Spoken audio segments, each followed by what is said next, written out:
हिंद दोस्तों, themes NCERT की series में आपका स्वागत है। और 4 थीम है टोटल। जो फर्स्ट बुक है थीम्स एनसीईआरटी की, उसमें जिसमें से हमने थीम 2 को पूरा कवर कर लिया है। क्विक रिकैप में अगर हम देखें तो हमने कौन कौन से टॉपिक कवर किए थे, तो बेसिकली हिस्ट्री में टाइम पीरियड का काफ़ी ज़्यादा महत्व होता है। 600 BCE यानी 6th सेंचुरी BCE से लेकर 6th सेंचुरी AD तक के हमने टाइम पीरियड को कवर किया। और basically Kings, farmers and towns, यानी किस तरीके से किंग्स जो थे और फार्मर्स थे या फिर टाउन वगैरह जो फ्लरिश कर रहे थे, इनमें क्या समानताएं थी या फिर ये चीज़ें किस तरीके से हो रही थी, सोसाइटल कौन कौन से चेंजेस देखने को मिल रहे थे, इन चीज़ों पर हमने डिस्कस किया। सबसे पहले हमने अशोक के अभिलेखों पर बात की, किस तरीके से जेम्स प्रिंसेप नाम के ईस्ट इंडिया कंपनी के एक एजेंट होते हैं और उन्होंने जो जेम्स प्रिंसेप हैं जिनका नाम, उन्होंने अशोक के अभिलेखों को पढ़कर काफ़ी बड़ी हिस्ट्री के अंदर माइलस्टोन अचीव की। इसके बाद हमने महाजनपद के बारे में समझा, किस तरीके से 16 महाजनपद होते थे और मैप वगैरह से चीज़ें हमने लोकेट की। देखिए, प्रीवियस ईयर क्वेश्चन बहुत सारे आए हैं महाजनपद वाले टॉपिक से, बट वो हमने सेपरेटली कवर कर लिया है हिस्ट्री प्लेलिस्ट में जाकर के। आप उन वीडियो सीरीज़ को जरूर देखें, बिकॉज प्रीवियस ईयर क्वेश्चन तो हमने वहीं पे कवर किए हैं। इसके बाद हमने मौर्यन एम्पायर के बारे में बात की। इसके बाद किस तरीके से काफ़ी बड़ा एम्पायर था और एडमिनिस्ट्रेशन में क्या क्या चैलेंजेस थे, और ये चीज़ें भी ध्यान रखिएगा। इंपॉर्टेंट टाउन से बहुत बार क्वेश्चन आए हैं, स्वर्णगिरी, तक्षशिला, उज्जैनी, इनके मैप में लोकेशन आपको ध्यान होने चाहिए, और इनके मॉडर्न नेम क्या है या फिर ये किस किंगडम से एसोसिएटेड है, इन चीज़ों पर आपको क्लैरिटी होनी चाहिए। सिविल सर्विसेज में ऐसे क्वेश्चन बहुत बार पूछे गए हैं। इसके बाद हमने साउथ इंडिया के अंदर किंगशिप के कुछ नोशंस को देखा, और इनमें कुछ जो टर्म्स हैं उनसे बहुत बार सवाल आए हैं। डिवाइन किंग्स, यहाँ से तो अभी CDS में क्वेश्चन पूछा गया रिसेंटली, ये भी हमने कवर किया। ध्यान होगा आपको, अगर आपने CDS 1 2023 की हिस्ट्री एनालिसिस को अच्छे से देखा है मेरे वीडियोज़ से, तो फिर ये चीज़ मैंने डिस्कस की थी। इसके बाद देखिए, छोटे छोटे पॉइंट्स से जहाँ से क्वेश्चन बनते हैं, जैसे शक राजा रुद्र दमन के बारे में पूछ लिया जाता है कि जो सुदर्शन लेक है इसका जो निर्माण है या फिर इसकी जो रिपेयरमेंट है ये किनके द्वारा की गई, या फिर जातक टेल्स के बारे में पूछ लिया जाता है कि किस भाषा के अंदर है, तो पाली भाषा के अंदर है। और देखिए, गंदा, टिंडू, जातक, इनसे भी क्वेश्चन पूछे गए हैं, तो एक एक पॉइंट यहाँ पे इंपॉर्टेंट है। देखिए, ये कुछ टर्म्स हैं, गहपति है, वेलालार है, उजावुर है और आदिमई है। ये चारों टर्म्स आपको बहुत अच्छे से याद होने चाहिए, कई बार CDS सिविल सर्विसेज में पूछा गया है। इसके बाद हमने वाकटक रूलर्स के बारे में समझा, फिर प्रभावती गुप्त की हमने बात की, और प्रभावती गुप्त चंद्रगुप्त द्वितीय विक्रमादित्य की बेटी थी, और आप कह सकते हैं one of the first female rulers in Indian सब कॉन्टिनेंट। इसके बाद अग्रहार एक काफ़ी इंपॉर्टेंट टर्म है, बहुत बार क्वेश्चन पूछा गया। अग्रहार वो लैंड्स होते थे, वो लैंड ग्रांट्स होते थे जो ब्राह्मण्स को दिए जाते थे, और इनमें कोई लैंड रेवेन्यू पे नहीं करना होता था, एग्जाम्पमेंट थी यहाँ पे, और बाकी जो ड्यूज दिए जाते थे किंग को, ये इस अग्रहार वाले लैंड में नहीं देने पड़ते थे। गिल्ड से क्वेश्चन पूछा गया है सिविल सर्विसेज में, तो ये गिल्ड्स वाले टॉपिक में आपको क्लैरिटी होनी चाहिए। इसके बाद देखिए, कुछ टर्म्स हैं, जैसे एक टर्म है मसटुवन जो कि तमिल में है, और सातवाहन वगैरह प्राकृत में आप देख सकते हैं, और ये वैसे मर्चेंट्स को कहा जाता था जो काफ़ी रिच होते थे। देखिए, इस कॉइन वाले टॉपिक को हमने कवर किया था। पंचमार्क जो कॉइन्स हैं ये 6th सेंचुरी ऑनवर्ड से बनना शुरू हो गए, लेकिन जो पहले कॉइन्स थे जिनमें जो राजा हैं, रूलर्स हैं, इनके नेम और इमेजेस देखने को मिलते हैं, ये इंडो ग्रीक्स के द्वारा इशू किए गए थे। पहला गोल्ड कॉइन किनके द्वारा इशू किया गया, तो 1st सेंचुरी AD में कुषाणा रूलर्स के द्वारा इशू किया गया था।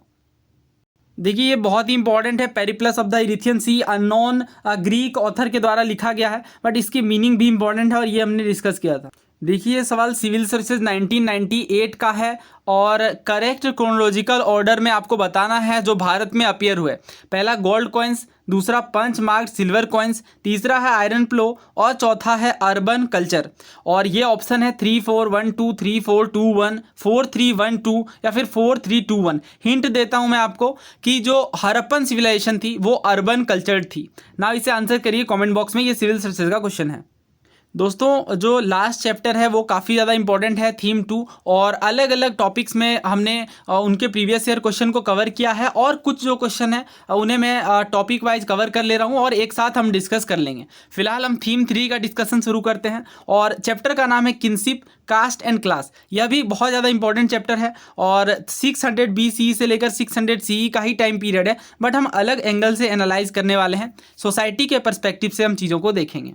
देखिए लास्ट के चैप्टर में हमने बहुत सारे इकोनॉमिक और पॉलिटिकल स्फीयर में जो बदलाव आए थे इनमें हमने बात की। जैसे 600 BCE से लेकर 600 CE का टाइम पीरियड है, इनमें बहुत सारे इकोनॉमिक चेंजेस आए। सबसे पहले तो लोगों की लाइफस्टाइल में काफ़ी ज़्यादा बदलाव आया।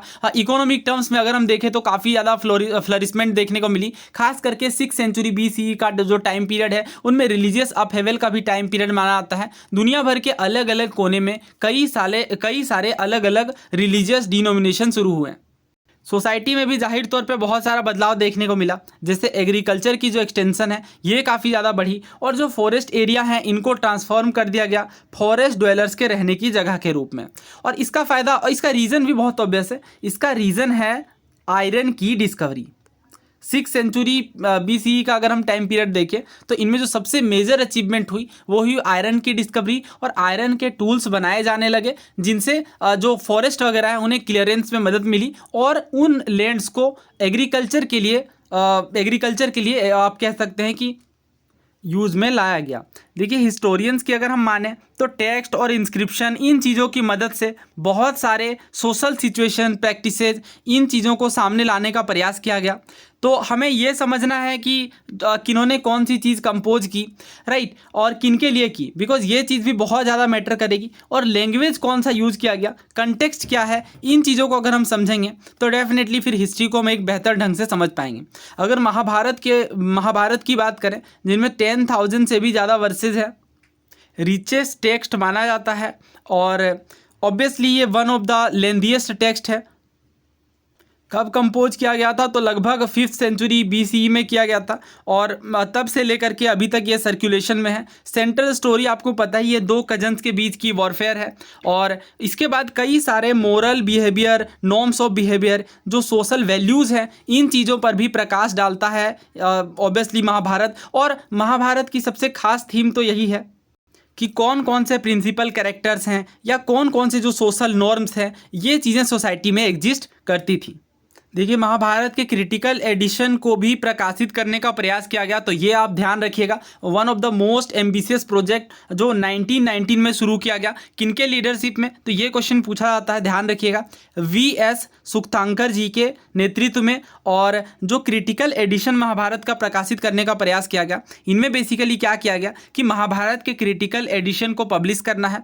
और इनमें क्या चीज़ें हैं कि जो भी संस्कृत मैन्युस्क्रिप्ट वगैरह हैं टेक्स्ट के अंदर, जो कि अलग अलग क्षेत्रों में अलग अलग लैंग्वेज में ऑब्वियसली अलग अलग स्क्रिप्ट में लिखे गए हैं, उन सब चीज़ों को कंपाइल करना है और चीज़ें कंपेयर करनी है कि कौन सी जो बातें हैं या कौन से जो फैक्ट वगैरह कवर किए गए हैं वो बिल्कुल रेलेवेंट है और मैच कर रहे हैं बाकी वर्सेज के साथ।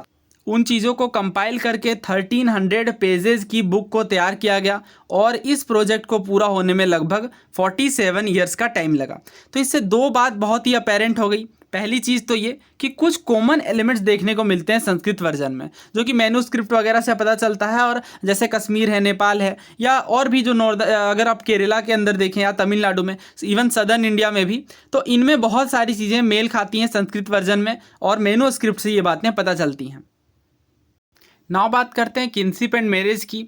तो अलग अलग तरीके के रूल्स हैं, बहुत सारे वेरीड प्रैक्टिसेस देखने को मिलेंगे। सबसे पहले फैमिलीज़ के बारे में अगर हम देखें तो फैमिलीज़ में बहुत सारे वेरिएशन देखने को मिलते हैं, चाहे बात कर लें नंबर ऑफ़ मेंबर्स की या फिर एक दूसरे से रिलेशनशिप की।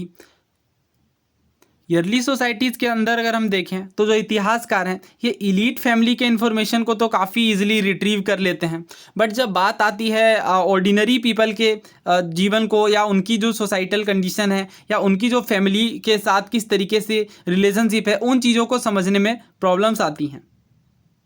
हिस्टोरियंस यह भी एनालाइज करते हैं कि लोगों का जो फैमिली को लेकर के या किनशिप को लेकर के किस तरह का रवैया है, इसे समझना बहुत ज़्यादा ज़रूरी है, बिकॉज ये एक तरीके का इंसाइट प्रोवाइड करते हैं लोगों की सोच में। और ये आप कह सकते हैं कि जो लोगों के एक्शन है उस चीज़ को भी शेप करने में काफ़ी ज़्यादा महत्व रखते हैं। इस वजह से इन चीज़ों को समझना बहुत ज़रूरी होता है।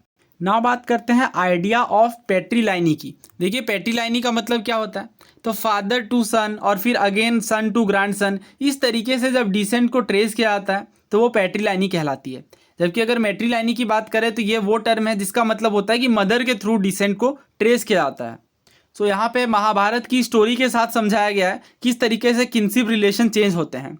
तो महाभारत की स्टोरी के अकॉर्डिंग अगर हम देखें तो ये it describes a feud over land and power between two group of cousins. तो इनमें कौन कौन से हैं, एक साइड में है कौरव और दूसरी साइड में है पांडव, और ये एक ही सिंगल रूलिंग फैमिली से बिलोंग करते हैं। बट ऑब्वियसली इनके बीच महाभारत का युद्ध होता है जिसमें पांडवों की जीत होती है, और पैट्रिलिनी के तहत ही अगर हम देखें तो सन जो है ये क्लेम करते हैं रिसोर्सेज को। किन रिसोर्सेज को, तो उनके फादर के रिसोर्सेज को, जब फादर की मृत्यु हो जाती है इसके बाद।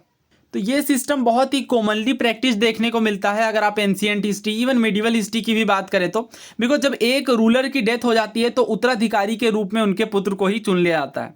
तो 6th सेंचुरी BCE के बाद से अगर देखें ये सिस्टम बहुत ज़्यादा वाइडली प्रैक्टिस में देखने को मिलता है। कई बार जब सन्स नहीं होते हैं तो वैसे केस में ब्रदर सक्सीड करते हैं, या फिर बहुत बार देखने को मिलता है कि sometime other kinsman claim the throne, और बहुत ही एक्सेप्शनल सर्कमस्टेंसेज में वुमेन भी पावर क्लेम करती हैं। जैसे अगर एंशिएंट हिस्ट्री के अंदर हम देखें तो प्रभावती गुप्त का नाम आता है जो कि चंद्रगुप्त द्वितीय विक्रमादित्य की पुत्री थी। ना बात करते हैं रूल्स ऑफ मैरिज की। ये सेक्शन इंपॉर्टेंट है, यहाँ से क्वेश्चन बने हैं तो ध्यान से इसे समझिएगा। देखिए पहले टाइप्स ऑफ मैरिजेस समझ लेते हैं। तो एंडोगेमी एक ऐसी मैरिज की सिस्टम है जिसमें एक ही किनशिप ग्रुप हो या कास्ट हो या फिर सेम लोकेलिटी के लोगों के में विवाह होता है, तो ये एंडोगेमी कहलाती है। जबकि एक्सोगेमी की बात करें तो यूनिट के बाहर अगर मैरिज हो रही है तो वो एक्सोगेमी कहलाती है। पॉलीगाइनी की बात करें तो एक मैन के जब सेवरल वाइफ्स होते थे तो ये पॉलीगाइनी कहलाती थी। जबकि पॉलीएंड्री इसका उल्टा केस है, जब एक वुमेन के सेवरल हस्बैंड्स होते थे उस केस में ये पॉलीएंड्री मैरिज कहलाती थी। देखिए जब पैट्रिलिनियज की बात आती है तो सन्स इंपॉर्टेंट है, बट डॉटर्स को एक अलग इसी फ्रेमवर्क के अंदर अलग ढंग से देखा जाता था। इनका रिसोर्सेज हाउस होल्ड के रिसोर्सेज में कोई क्लेम नहीं होता था। और उसी टाइम पे अगर देखें तो जो किन है उसके आउटसाइड में जो मैरी करना है ये डिज़ायरेबल माना जाता था। और ये एक्सोगेमी कहलाती है इस तरीके की सिस्टम जिनमें जो young girl women belonging to families that claimed high status were often carefully regulated to ensure that they were married at the right time and to the right person. यानी ये चीज़ carefully regulate की जाती थी कि सही वक्त पर सही पर्सन से विवाह किया जा रहा है। और इसी से कन्यादान की बिलीफ स्टेब्लिश होती है, यानी gift of a daughter in marriage, और ये एक इंपॉर्टेंट रिलीजियस ड्यूटी मानी जाती थी फादर के लिए।